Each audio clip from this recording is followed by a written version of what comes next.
കേരള തീരത്ത് ബേപ്പൂർ അഴീക്കലിന് സമീപം ചരക്ക് കപ്പലിനെ കടലിൽ വെച്ച് തീപിടിച്ചു. കോഴിക്കോട് തീരത്ത് നിന്നും ഏതാണ്ട് 66 നോട്ടിക്കൽ മൈൽ അകലെയാണ് കപ്പലപകടം. കൊളംബോയിൽ നിന്ന് മുംബൈയിലേക്ക് പോയ സിംഗപ്പൂർ പതാക വഹിക്കുന്ന വാൻഹായ് 503 എന്ന ചരക്ക് കപ്പലിനാണ് തീപിടിച്ചത്.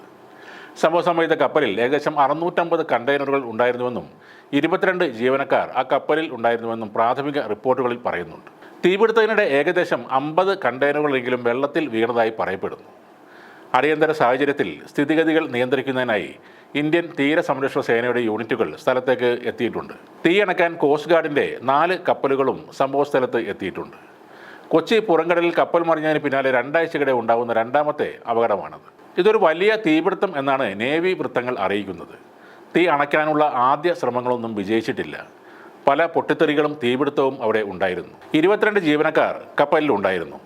ഇവരിൽ ചിലർക്ക് പൊള്ളലേറ്റതായാണ് വിവരം. അതിൽ 18 പേർ കടലിൽ ചാടി.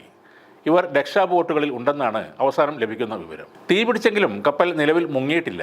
കപ്പലിലെ തൊഴിലാളികളെ കേരള തീരത്ത് എത്തിച്ചാൽ ചികിത്സ നൽകാൻ ആവശ്യമായ തയ്യാറെടുപ്പ് നടത്താൻ എറണാകുളം, കോഴിക്കോട് ജില്ലാ കളക്ടർമാർക്ക് നിർദ്ദേശം നൽകുകയും ചെയ്തിട്ടുണ്ട്. കപ്പലിൽ ചൈന, മ്യാൻമർ, ഇന്തോനേഷ്യ, തായ്ലൻഡ് പൗരന്മാരാണ് ഏറെയും ഉള്ളത്. 20 വർഷം പഴക്കമുള്ള കപ്പലാണ് അപകടത്തിൽപ്പെട്ടത്. അപകട സമയത്ത് മണിക്കൂറിൽ 14 നോട്ടിക്കൽ മൈൽ വേഗതയിലാണ് ഈ കപ്പൽ സഞ്ചരിച്ചത്. യാത്ര തുടങ്ങി 11-ാം മണിക്കൂറിലാണ് അപകടമുണ്ടായത്. 2005-ൽ നിർമ്മിച്ച ഈ കപ്പൽ നിലവിൽ സിംഗപ്പൂർ പതാകയ്ക്ക് കീഴിലാണ് സഞ്ചരിക്കുന്നത്. 269 മീറ്റർ നീളവും 32 മീറ്റർ വീതിയും ഉള്ളതാണ് ഈ കപ്പൽ.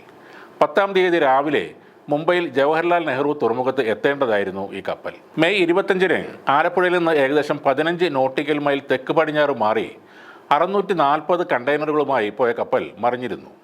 ലൈബീരിയൻ കണ്ടെയ്നർ കപ്പൽ മുങ്ങിയതിനെ തുടർന്ന് ഇന്ത്യൻ കോസ്റ്റ് ഗാർഡ് പൂർണ്ണ തോതിലുള്ള മലിനീകരണ പ്രതികരണ പ്രവർത്തനം ആരംഭിക്കുകയായിരുന്നു. കപ്പൽ മുങ്ങി മണിക്കൂറുകൾക്കുള്ളിൽ തന്നെ ICG നിരീക്ഷണ വിമാനം സ്ഥലത്ത് ഒരു എണ്ണപ്പാളി കണ്ടെത്തി. പിന്നീട് ആ മേഖലയിലുടനീളം എണ്ണച്ചോർച്ച തടയാനുള്ള OSD വിതറുകയും ചെയ്തിരുന്നു. തീ അണക്കാനുള്ള നടപടികളാണ് ഇപ്പോൾ നടക്കുന്നത്. നേവിയും കോസ്റ്റ് ഗാർഡും ചേർന്ന് രക്ഷാപ്രവർത്തനങ്ങൾ നടത്തുകയാണ്. കണ്ടെയ്നറുകളിൽ അപകടകരമായ വസ്തുക്കൾ ഉണ്ടെങ്കിലും തീരപ്രദേശത്ത് അപകട സാധ്യത ഉള്ളതായി കോസ്റ്റ് ഗാർഡോ നേവിയോ ഇതുവരെ അറിയിപ്പ് നൽകിയിട്ടില്ല. എങ്കിലും കപ്പലിലെ തീയണക്കൽ വെല്ലുവിളിയാണെന്നും തനിയെ തീപിടിക്കാൻ സാധ്യതയുള്ള രാസവസ്തുക്കളോ ഖരവസ്തുക്കളോ ദ്രാവക വസ്തുക്കളോ ആ കപ്പലിൽ ഉണ്ടായിരിക്കാം എന്നാണ് സൂചനകൾ. അതുകൊണ്ട് തന്നെ എല്ലാവരും ജാഗ്രത പാലിക്കേണ്ടത് ആവശ്യവുമാണ്.